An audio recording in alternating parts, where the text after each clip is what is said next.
Bonjour à toutes et à tous, j'espère que tout le monde va bien, j'espère que vos démarches vont bon train. Aujourd'hui j'ai décidé de faire une petite vidéo, dont j'espère qu'elle ne va pas être longue, sur la façon de demander un permis de travail post-diplôme. Dans le fond, comme vous le savez, une fois arrivé au Canada, quand vous allez finir vos études, vous allez avoir besoin de ce permis de travail post-diplôme. C'est un statut de travailleur en attente d'une résidence permanente ou, en d'autres termes, de votre CSQ. Donc, avant de commencer, comme d'habitude, je vais vous demander de partager, de liker, de partager l'information, de liker. Ne pas oublier d'appuyer sur la cloche, là. Comme ça, vous n'allez pas rater les prochaines vidéos ou toutes les vidéos qu'on fait pour aider du monde. Sans plus tarder, donc j'ai fait un petit PowerPoint donc, pour le permis de travail post-diplôme. Là, j'ai mis le tour du poteau parce que la vidéo je vais traiter plus cette information parce qu'il y en a certains qui m'ont posé la question, c'est quoi le tour du poteau? Donc, pour le permis de travail post-diplôme, dans le fond, il y a deux façons pour le demander ou l'avoir. Donc, soit vous le faites en ligne, ça c'est commun. Soit il y a une autre façon, c'est le tour du poteau. En ligne, ça va prendre quelques semaines. D'ailleurs, je vais faire une autre vidéo prochainement pour expliquer toutes les étapes à faire en ligne, comment remplir le formulaire. C'est assez facile, mais il y a quand même certains pièges à éviter. Et il y a l'autre façon, ce qu'on appelle le tour du poteau, pour illustrer, si vous voulez, par image, c'est aller à la frontière canado-américaine, sortir de la frontière et rentrer par la suite pour rencontrer un agent des douanes canadiennes qui va vous délivrer un permis de travail post-diplôme. Donc ça c'est en gros, d'accord?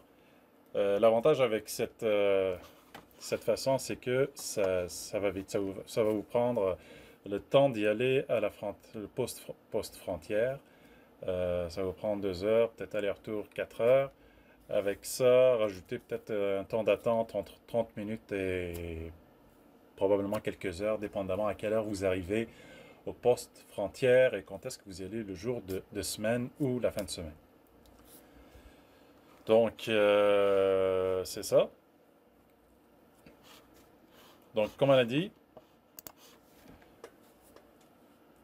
aujourd'hui, donc, je vais vous expliquer les étapes pour faire le tour du poteau. Quand vous allez avoir votre permis, une fois que vous avez fini vos études, vous avez reçu votre diplôme, vous avez reçu votre relevé de notes final, vous allez vous rendre à un poste frontalier. Donc, j'en ai ouvert ici, là. Les plus connus, c'est soit de Québec, si vous partez de Québec, là.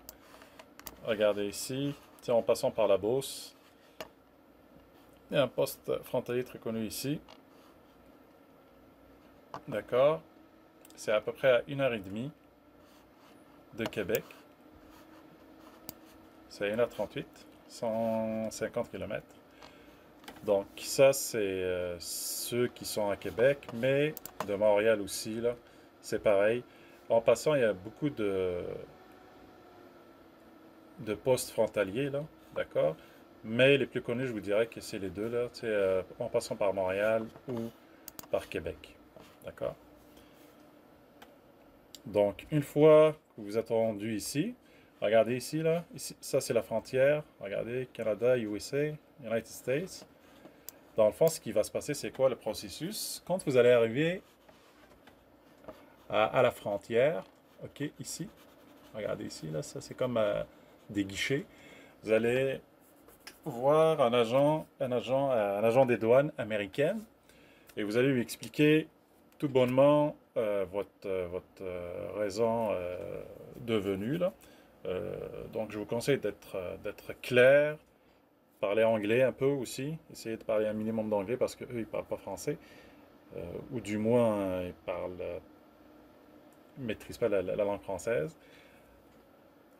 Soyez clair et surtout soyez honnête, d'accord? Parce que si l'agent commence à douter, il va creuser, il va essayer de trouver des failles dans votre dossier. Donc, eux, ils connaissent ça, donc vous allez lui dire juste que je souhaiterais passer à la frontière canadienne pour valider, pour avoir un permis de travail post-diplôme. Eux, ils connaissent ça. Donc, après ça, une fois arrivé ici, donc vous allez expliquer à l'agent des douanes américaines votre situation. Après ça, lui, il connaît ça, comme je l'ai dit, ça prend pas beaucoup de temps. Il va vous délivrer ce qu'on appelle une lettre de refus. Une lettre de refus, ce qui va dire qu'il ne vous a pas laissé passer aux États-Unis. Donc, une fois qu'il vous a délivré ça, regardez ici, vous allez repasser, on va suivre ça, vous allez repasser sur le chemin du retour pour l'Agence des services frontaliers canadiens, ici. Vous allez arriver au guichet ici. Vous allez leur dire que voilà, j'aimerais avoir je suis là pour avoir mon permis de travail post-diplôme. Il va vous demander de garer votre char, votre voiture. Il va vous emmener dans un bureau et comme ça, vous allez être devant un agent des douanes. Donc, lui, il va vous poser certainement des questions. Il va vous demander votre dossier. Comme pareil, il faut être honnête, clair et bien préparé, là. C'est très simple. Ben, ouais, c'est ça. Il faut être bien préparé. Donc, une fois que l'entrevue est terminée, là, l'agent va vous délivrer votre permis de travail post-diplôme. Voilà. Mais pour ça, donc, comme j'ai dit, il y a une entrevue, il va vous poser des questions, donc il y a un dossier à fournir aussi, plus des frais à payer. D'accord? Donc, ce qui résulte avec le fameux permis de travail post-diplôme. C'est comme ça, là, vu à vue d'œil, comme ça, c'est facile, mais des fois, vous pouvez tomber sur un agent qui est très strict, là. Là, on a eu des témoignages. Écoutez, ça va dépendre de l'agent, sérieux, là. C'est pour ça que je vous suggère d'être prêt, bien préparé, avec des réponses. N'essayez pas de- d'étaler vos réponses, là. Tu sais, répondez aux questions qu'ils vous posent sans s'étaler, là, d'accord? Donc, pour ce qui est du dossier à fournir, vous avez votre diplôme, attestation de réussite, ça c'est comme une lettre ou une attestation fournie par l'établissement, votre établissement d'études, votre dernier relevé de notes, permis d'études et passeport. D'accord? Après ça, vous avez quand même des frais à payer. Les frais sont de 255 dollars canadiens. Maintenant, si vous avez, il y a aussi des frais de biométrique, à 100 dollars. Maintenant, la plupart des gens, normalement, des étudiants, je parle des étudiants étrangers ou internationaux, viennent déjà ayant déjà fait les données biométriques.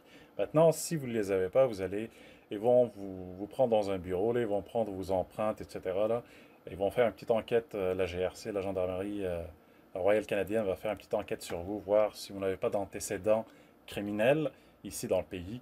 Maintenant, si vous n'avez pas, vous n'avez rien à craindre. D'accord? Il y a un autre point à rajouter, euh, c'est par rapport, c'est par rapport au test médical. Si, si vous allez travailler dans le domaine médical, le domaine de la santé, ça vous prend un test médical, donc ça c'est obligatoire. Sinon, si vous êtes dans les autres domaines, c'est pas requis. Euh, et il va y avoir une petite mention dans votre permis de travail post-diplôme comme quoi que vous n'avez pas le droit de travailler dans le domaine de la santé.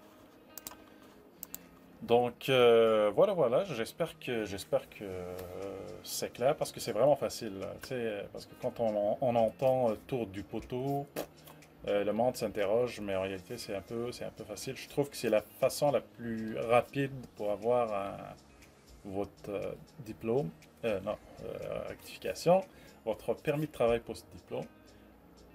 Je vous le conseille, en une journée, vous pouvez l'avoir là. Au lieu, si vous le faites en ligne, vous allez attendre probablement quelques semaines, peut-être 5, peut-être 7, ou plus ou moins là.